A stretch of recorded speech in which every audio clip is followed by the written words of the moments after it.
अस्सलाम वालेकुम dear students, कैसे हैं आप? आई होप आप ज़बरदस्त होंगे, ठीक ठाक होंगे। डियर स्टूडेंट्स, आज मैं आपको बताऊंगा कि आप पेपर किस तरह अपने पेपर सॉल्व करना है। पेपर सॉल्व करने का बेहतरीन तरीका कौन सा है जिसको इस्तेमाल करके आप ज़्यादा नंबर हासिल कर सकते हो। अच्छा डियर स्टूडेंट्स, सबसे पहले देखें आपके पास ये आपका सब्जेक्टिव पेपर आएगा आपका इस टाइप का। देखिए मेरे पास ये केमिस्ट्री का पेपर है। आपका पेपर कुछ भी आ जाए, बायो आ जाए, कुछ भी हो, सेम होता है पैटर्न। इंशाइया का पेपर है और कुल नंबर इसके हैं 48। ठीक है, यहाँ पे लिखा हुआ है 48 नंबर हैं इसके टोटल। अच्छा स्टूडेंट्स, सबसे पहले आपने यहाँ से अब देखें इसको आपने सॉल्व करना है। ठीक है, तो आप क्या करेंगे, आपके पास एक शीट भी होगी इस टाइप की। देखें शीट पूरी तो मेरे पास नहीं है, मतलब मेरे पास ये पेज है, तो इसी पेज को यही समझो, यही समझ लें कि ये आपकी शीट है जिस पे आपने सॉल्व करना है पेपर। तो देखिए स्टूडेंट्स, सबसे पहले आप देखें कि आप इसमें से कौन सा क्वेश्चन अच्छी तरीके से आता है। दूसरा क्वेश्चन अच्छी तरीके से आता है, यहाँ से देख लें, क्योंकि दूसरा होता है पहले 3 चैप्टर्स पर मुश्तमिल। अगर जिसने 3 चैप्टर बहुत अच्छी तरीके से किए होंगे शॉर्ट के वाले से, उसका ये पोर्शन बहुत अच्छी तरीके से सॉल्व हो जाएगा। आपको सवाल नंबर 3 अच्छी तरीके से आता है, आपको सवाल नंबर 4 अच्छी तरीके से आता है, जो भी अच्छी तरीके से आता है। अब फ़र्ज़ कर लेते हैं कि आपको सवाल नंबर 2 अच्छी तरीके से आता है। करना आपने क्या है, आपने मार्कर एक लेना है। ठीक है, यहाँ पे आपके पास ब्लू मार्कर, मैं ज़्यादा रेफ़र करता हूँ, ब्लू मार्कर होना चाहिए, बहुत ज़रूरी है।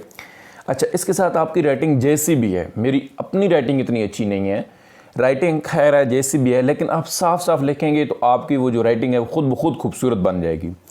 अच्छा, अब देखिए यहाँ पे केमिस्ट्री का पेपर है और मेरे पास सबसे पहली चीज़ लिखा हुआ है हिस्सा अव्वल। और हिस्सा अव्वल उस वक्त तक रहेगा जब तक शॉर्ट क्वेश्चन होंगे। जब आपकी लॉन्ग क्वेश्चन की बारी आएगी, देखिए यहाँ पे, तो उस वक्त आपका क्या हो जाएगा, हिस्सा दोम हो जाएगा। अच्छा, आपने हेडिंग देनी है हिस्सा अव्वल की सबसे पहले। अच्छा, सबसे पहले आपने लिखना है इस तरह, यहाँ पे हिस्सा अव्वल। ठीक है, हिस्सा अव्वल आपने लिख लिया। अब जैसी भी आपकी राइटिंग है, मैं नहीं कहता आपकी बहुत अच्छी राइटिंग हो, तो आपने देखा होगा बहुत सारे लोग आपको पेपर प्रेजेंटेशन बनाते हैं तो बहुत अच्छी तरीके से कि ये बोर्ड्स की टॉपर है, उसने ऐसा सॉल्व किया, तो या बिल्कुल वो फजूल किस्म की होती हैं कि मतलब उसमें इतना टाइम लगता है आप लिखने में कि आपका टाइम उधर ही गुजर जाएगा पेपर में। ठीक है, आपने बस सिंपल जस्ट यही लिखना है, क्योंकि परसेंटेशन के नंबर नहीं मिलते, नंबर मिलते हैं आपको पेपर हल करने के, और वही साफ हल करने के, साफ साफ जिस तरह आप लिखोगे। अच्छा, आपने अव्वल लिख दिया हिस्सा अव्वल। अब आपकी बारी यही, देखें आपको सवाल नंबर 2 अच्छी तरीके से आता है। लिखा हुआ दर झैल में से कोई से 5 अज्जा के मुख्तसर जवाबात लिखें। यहाँ पे क्या लिखा हुआ है, 2 लिखा हुआ है। याद रखें अक्सर बच्चे यहाँ पे 1 की हेडिंग देते हैं कि सवाल नंबर 1, वो 1 नहीं होता। जो 1 होता है वो आपको MCQs का वैसे होता है, हमेशा इंसाई सवाल सवाल नंबर 2 से शुरू होगा। अच्छा, तो स्टूडेंट्स देख लेते हैं, यहाँ पे आपने एक लाइन छोड़ दें या इस पर लिख दें। आप लिख दें सवाल नंबर 2,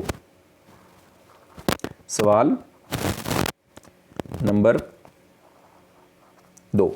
अब सवाल नंबर 2 की आपने हेडिंग दे दी। उसके बाद अब देखें यहाँ पे आपके पास जो जुज़ें दी गई हैं, और रोमन गिनती में अक्सर ये दी जाती हैं। ये देखें 1 2 3 4 5 जिस तरह भी लिखी हुई है। ठीक है, ये देखें। अच्छा, इसमें से आप समझते हो मुझे ये 5 भी बहुत अच्छी तरीके से आती है, जिसमें कि थर्ड रेस क्या है, इसने किसने दरियाफ्त किया, 5वें नंबर पर बहुत अच्छी तरीके से आती है। तो आपने क्या करना है, सिंपल यहाँ पे दरमियान में क्या लिख देना है, 5। ठीक है, यहाँ से भी एक लाइन लगा लें, यहाँ से भी लाइन लगा लें। ठीक है, अब देखें वो क्या समझेगा, सवाल नंबर 2 है, उसकी 5वीं जुज़ बच्चा हल कर रहा है। अब जो भी आंसर है इसका 2 लाइनों में, 1 लाइन में आता है, आपने यहाँ पे लिख दिया। ठीक है, यहाँ पे आपने लिख दिया, आंसर लिख दिया 2 लाइनों में। अब दोबारा हम समझते हैं कि मुझे अब क्वेश्चन नंबर 1 भी अच्छी तरीके से आता है, सॉरी जो पहला पार्ट है, क्वेश्चन नंबर 2 की पहली जुज़, होमोजेनियस मिक्सचर क्या है, एक मिसाल दें। अब ये आ गया, इसको अच्छी तरीके से आपको आता है। अच्छा, अब दोबारा 5, खैर है 5 पहले लिख दिया, उसके बाद आपने 1 पहले आप लिखना चाहते हैं तो 1 की हेडिंग दे दें यहाँ पे। सवाल नंबर 2 वही है, उसी तरीके से जारी है आपका सवाल नंबर 2, आपने 1 जुज़ लिख ली। अब जुज़ों को आगे पीछे लिख सकते हैं, ज़रूरी नहीं है कि पहली आपको आती है या नहीं आती तो वो पहले लिखो। अच्छा, एक और बात यहाँ पे बतानी ज़रूरी है कि स्टूडेंट्स जो आपको बहुत अच्छी तरीके से आता है वो बिल्कुल आपने टॉप पे लिखनी है, पहली दूसरी तीसरी ही बिल्कुल वही होनी चाहिए। अब देखें कोई सी 5 जुज़ें, आपको एक जुज़ ऐसी आती है जो बिल्कुल थोड़ी सी हल्की फुल्की आती है, थोड़ा बहुत उसके बारे में पता है। अच्छा, तो टॉप में आपने 3 बिल्कुल ज़बरदस्त लिख ली, और चौथे नंबर पर आप वो जुज़ लिख दो। जो आपको अच्छी तरीके से नहीं आती, फ़र्ज़ करो यहाँ पे अब है एनालिटिकल केमिस्ट्री की तारीफ फ़र्ज़ करो आपको नहीं आती, या शेल्डिंग इफेक्ट की तारीफ आपको नहीं आती, तो वो चौथे नंबर पर उसका जो नंबर बनता है वहाँ पे वही नंबर आप इधर दो, वो नंबर लिखोगे। उसके बाद आपको जो चौथा मतलब एक और क्वेश्चन अच्छी तरीके से आता है वो लास्ट में लिखें। मतलब 5 क्वेश्चन थे, 4 आपको सही अच्छी तरीके से आते हैं, एक अच्छी तरीके से नहीं आता, तो जो 3 अच्छी तरीके से आते हैं वो टॉप में लिख लो। अब देखें 5 में पहला लिखा, उसके बाद आप देख लें कि यहाँ पे फ़र्ज़ करो कि एटॉमिक नंबर और मैथ नंबर में फ़र्क, ये भी आपको अच्छी तरीके से आता है, ये दूसरे नंबर पे है, तो इसका आंसर आपने यहाँ पे लिखा, यहाँ पे कंप्लीट हो गया, मतलब जितनी भी लाइन है, ठीक है। तो यहाँ पे दूसरा नंबर है इसका, दूसरा नंबर आपकी हेडिंग दे दें, दूसरा नंबर। अब इसका आंसर लिखना शुरू कर दें। अब जब ये कंप्लीट हो जाएगा, अब देखें 3 चीज़ों के आंसर आपने लिखनी, 3 चीज़ों के। अब एक और चीज़ आती है जो आपको बहुत अच्छी तरीके से, लेकिन दरमियान में 4 चीज़ आती है, एक चीज़ नहीं आती या थोड़ी बहुत आती है। अब जो नहीं आती वो फ़र्ज़ करें आपका है ये शेल्डिंग इफेक्ट, ये 8वें नंबर पे है, तो ये आप 8वें नंबर पर इसकी हेडिंग दे दें, ठीक है। यहाँ पे आपकी 8वीं जुज़ यहाँ पे लिख लें, नीचे इसका लिख लें। अच्छा, दूसरी चीज़ें लिखनी चीज़ें दरमियान में आए, दरमियान में लिखा करो, ये आपकी अपनी कापी होती है, इसी चीज़ के आप पैसे देते हो जब आप दाखिला भेजते हो, तो इसको बिल्कुल ना घबराया करो, बिल्कुल कंजूसी ना किया करो। शीट्स काफ़ी बड़ी होती हैं, कम से कम उसमें 15 से 20 पेज लगे होते हैं, तो कभी भी ख़त्म नहीं होते आपके 1.5 घंटे 2 घंटे में। तो आपने यहाँ पे नहीं लिखो छोटा छोटा लिख रहे हो तो पता नहीं क्या बनाया हुआ होगा, ठीक है, तो ये काम नहीं करना। यहाँ पे देखिए खूबसूरत आपको लगेगा जब आप यहाँ से लिखोगे पेन से, या जिस चीज़ से आप राइटिंग अच्छी है, स्याही वाला पेन है या दूसरा है बॉल पेन है। अच्छा, अब देखें चौथी जुज़ ये हल्की फुल्की आपको आती है, मतलब सही नहीं आती, लेकिन 3 जुज़ें ऊपर वाले टॉप की आती सही आती हैं, ये इतनी अच्छी नहीं की होती। अब जो एक और क्वेश्चन है वो आपको एस्ट्रोप से फ़र्ज़ करें चौथे नंबर पर मौजूद है, इसका यहाँ पे नंबर कौन सा, चौथा है, यही चौथा नंबर आप यहाँ पे दें। अब यहाँ पे आंसर इसका लिखा, जैसा भी लिखा तैसा वैसा, गलत लिखा या जैसा भी लिखा। अच्छा, अब देखिए ये 3 जुज़ें आपकी एकदम ज़बरदस्त करेक्ट, कोई इसमें गलती नहीं है। उसके बाद ये जुज़ थोड़ी सी हल्की फुल्की है, इसमें सही नहीं आता 8वीं जुज़, लेकिन ये एकदम फिर अच्छी तरीके से आती है।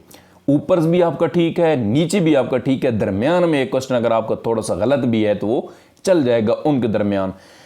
तो ये बहुत ज़रूरी होते हैं, और ख़ुसूसन ये जो पहला पेज होता है पेपर का, ये बहुत ज़रूरी होता है, बिल्कुल ठीक लिखना। उसकी वजह क्या है, अब देखें हमने ख़ुद पेपर चेक नहीं किए, मैंने ख़ुद पेपर चेक नहीं किए, लेकिन जो मेरे टीचर्स हैं वो पेपर चेक करते हैं, और उनसे अक्सर मैं पूछता रहता हूँ, तो वो क्या कहते हैं, वो यही कहते हैं कि आप बिल्कुल पहले पेज में, ताकि उसका दिल जीत लो, एग्जामिनर का दिल आप पहले ही पेज में जीत लो, ताकि इधर से उसका जहन बन जाए कि बच्चा बहुत लायक है, ठीक है। अब यहाँ पे उसकी कोई गलती नहीं निकाल सके जब पहले पेज पे, अब देखिए पहले पे 2-3 क्वेश्चन आते हैं, 4 आते हैं, कोई गलती नहीं निकाल सका, तो वो खुद ब खुद उसका माइंड बन जाएगा कि बच्चा कोई पढ़ने वाला है। लेकिन अगर देखें शुरू के पेज में आपने ऐसे काम किए होंगे, ऐसे डंडियाँ मारी होंगी, और इधर से उसने रेड कोई 4-5 जगह पे वहाँ पर रेड उसे क्रॉस कर दिया गया, तो उसका जहन बन जाएगा ये बिल्कुल निखट्टू है, इसने कुछ भी नहीं पढ़ा हुआ, बस उसका जहन बन जाएगा वह इसको फेल करना है, ये कुछ करना है, ठीक है। अच्छा, एक और बात है, अब देखें ये शॉर्ट क्वेश्चन आपके कंप्लीट हो गए, फ़र्ज़ करें कंप्लीट हो गए, सवाल नंबर 2 हो गए, सवाल नंबर 3। अब आती है लॉन्ग क्वेश्चन की बारी। यहाँ पे क्या लिखा हुआ है, हिस्सा दोम, यहाँ पे देख लें हिस्सा दोम, तो आपने खूबसूरत से दोबारा फिर यही हेडिंग देनी है। अब जिस तरह भी आपकी राइटिंग है, ठीक है, ये परेशान नहीं होना, मेरी अपनी राइटिंग अच्छी नहीं थी, हिस्सा है ओ सॉरी यहाँ पे। अच्छा, अगर गलत हो जाए तो क्या करना है, बिल्कुल ऐसे ऐसे नहीं शुरू हो जाना। अब मुझसे गलत हुआ है तो फ़र्ज़ कुछ दरमियान में एक लाइन लगा देनी है, सिर्फ सिंपल सी, मैंने 2-3 मरतबा वैसे लगा दिए, आपने सिंपल जस्ट एक मरतबा लगा लेनी है, कोई चीज़ अगर गलत हो जाए। अब यहाँ पे देखें हिस्सा दोम की हेडिंग दे दें आप, हिस्से दोम की आपने जब हेडिंग दे दी, उसके बाद अब देखें आपके पास आपको आता है, फ़र्ज़ करें सवाल नंबर 6 अच्छी तरीके से आता है, 5 नहीं आता, 6 अच्छी तरीके से आता है, और 7 अच्छी तरीके से आता है। अब सवाल नंबर 6 अच्छी तरीके से आता है, तो इसकी अलिफ जो आती है आपको अच्छी तरीके से, आपने क्या करना है, आपने दोबारा क्या करना है, सवाल नंबर 6 उसकी जो जुज़ है वो कौन सी आती है आपको अच्छी तरीके से, अलिफ, तो यहाँ पे आपने अलिफ लिख दिया। अब इसका आंसर दरमियान में आपने लिखना शुरू कर देना है। उसके बाद बे आपको अच्छी तरीके से आती है तो बे लिखनी शुरू कर देनी है। और अगर आपको ये सवालात अच्छी तरीके से आते हैं लॉन्ग क्वेश्चन शॉर्ट की निस्बत, तो आप लॉन्ग पहले भी लिख सकते हैं, इसमें कोई मसला नहीं है। अच्छा, एक और जो अक्सर स्टूडेंट्स के जहन में रहती है कि क्या एक्स्ट्रा क्वेश्चन के नंबर मिलते हैं। तो देखें बच्चों, बात यह है कि कुछ सेंटर ऐसे होते हैं जो स्ट्रिक्ट होते हैं, बिल्कुल सख्त होते हैं, वहाँ पे एक्स्ट्रा क्वेश्चन की मार्किंग नहीं होती। तो अल्लाह से ये दुआ करें कि आपका पेपर वहाँ जाए जहाँ पे लोग थोड़े से नरम दिल हों, वहाँ पे एक्स्ट्रा, और कहीं पे वो ये फैसला कर देते हैं कि बच्चे को एक्स्ट्रा क्वेश्चन नंबर देने चाहिए। एक्स्ट्रा के नंबर नहीं मिलेंगे कि आप देखें सवाल नंबर 2 आपके 10 नंबर का होता है, 5 क्वेश्चन हल करने हैं, 5 आपने देखें क्वेश्चन हल करने हैं, हर क्वेश्चन के 2 नंबर है तो 10 नंबर हैं। तो इस तरह नहीं होगा अगर आपने एक्स्ट्रा लिखा होगा तो आपको 12 दी जाएंगे, ये नहीं होगा। बल्कि ये होगा कि अगर कोई जुज़ आपकी गलत है, वो उसमें गलतियाँ निकल आती हैं ज़्यादा, उसके आपको 2 की बजाय 1 नंबर मिल रहा है, तो एक्स्ट्रा जो लिखी है उसके एकदम 2 के 2 मिल रहे हैं, तो वो 2 नंबर काउंट होंगे, ना कि ये जो 1 नंबर काउंट होगा। लेकिन ये अगेन मैं बता रहा हूँ कि ये हमारे जो टीचर हैं वो हमें बताते हैं कि जब हम मार्किंग करते हैं तो हम तो अक्सर दे देते हैं नंबर, लेकिन किसी सेंटर में यहाँ पे होता है, सख्त होता है, वो एक्स्ट्रा मार्किंग नहीं करते। लेकिन लिखने में क्या हर्ज है, आप लिख दो ना, आपको मतलब जब आपने याद किया है तो आप लिखने पे क्या फ़र्क है, कोई फ़र्क नहीं है। इसलिए आप लिख के आ जाओ, 6 से 7 लिख के आ जाओ। अब कोई आपको घर आके नहीं बोलेगा कि आपने क्यों नहीं लिखा, क्यों लिख के आए हो एक्स्ट्रा क्वेश्चन। तो बड़ी तो यही बात है, नीचे चेकिंग करेंगे ना, यही होगा। लेकिन कुछ अच्छे लोग भी होते हैं, कुछ मतलब सही नॉर्मल चेकिंग, नॉर्मल किसी माहौल होता है तो वो वहाँ पे चेकिंग कर लेते हैं। तो ये बात है, जब आप लिखोगे नहीं तो फिर तो कोई जवाब नहीं है कि वो आपको नंबर दे या आपके क्वेश्चन ठीक कर रहे है उसकी बजाय। जब आप लिखा होगा तो फिर शायद उसके दिल में आ भी सकता है कि इसको नंबर दी जाए। तो स्टूडेंट्स, ये थी टिप्स और ये थी ट्रिक्स। आपने इस तरह पेपर को सॉल्व करना है, इस तरीके से आपने सॉल्व करना है, और हमेशा याद रखना है, हमेशा ये जो चीज़ें हैं ये टॉप पे लिखनी है, दरमियान में लिखनी है, मार्कर से हेडिंग देनी है। ये नहीं हो कि आपके पास एक ब्लू जो है ब्लैक कलर का आपके पास हो, बॉल पॉइंट एक ब्लू का हो और उन्हीं से हेडिंग एक में लिख रहे हो। तो कोशिश करें मार्कर से, देखें खूबसूरती लगती है। यही है कि यही खूबसूरती आपके काम करेगी। और यहाँ पे जब एंड हो जाए तो वहाँ पे ख़त्मशुदा लास्ट में लिख लें, ठीक है, लास्ट में ख़त्मशुदा लिख लें। या आपके पास जब कोई इंग्लिश का पेपर है तो आप लिखें एंड द लैंड लिखते हैं, ठीक है, ख़त्मशुदा लिख लें। एंड में जब आप पेपर ख़त्म कर चुके हैं, ठीक है, उसके बाद आपने ये शीट्स पकड़ा देनी है एग्जामिनर को, जो आप निगरान होंगे वही आपसे ले लेंगे। तो देखो स्टूडेंट्स, इस तरह आपने पेपर सॉल्व करना है, जिसकी मदद से इस तरह आप पेपर प्रेजेंटेशन दे के आप देखें राइटिंग आपकी अच्छी नहीं भी है लेकिन ये आपने साफ साफ लिखा है तो आपकी बिल्कुल आपके सेम नंबर मिलेंगे, आपको नंबर दी जाएंगे। जितना आप लिखोगे आपके नंबर उन लोगों के बराबर आ जाएंगे जिनकी राइटिंग भी अच्छी है। तो साइंस सब्जेक्ट में तो खैर ये होता ही नहीं है इतना राइटिंग का मसला, ठीक है। तो आपने इस तरीके से पेपर को सॉल्व करना है और इंशाल्लाह आपको ज़्यादा नंबर मिलेंगे, इंशाल्लाह आप ज़्यादा नंबर हासिल करोगे।